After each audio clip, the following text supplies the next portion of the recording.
Today I share with you a video on how to make a zucchini and pineapple bread, which I promise you is spectacular. Thank you, Jenny, very much for this recipe. Let's quickly see how it looks.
If you haven't done it, please subscribe and hit the bell icon.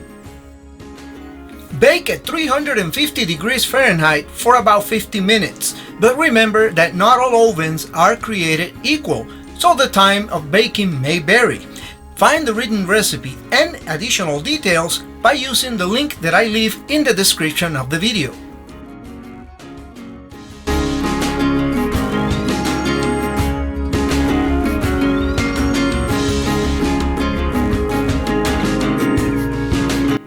This recipe is simple and easy to make, but it produces wonderful results. This bread is moist and spongy. Besides being delicious, I really hope you guys can make this recipe and share the results with us. With that, I'll leave you and I'll be seeing you on the next one.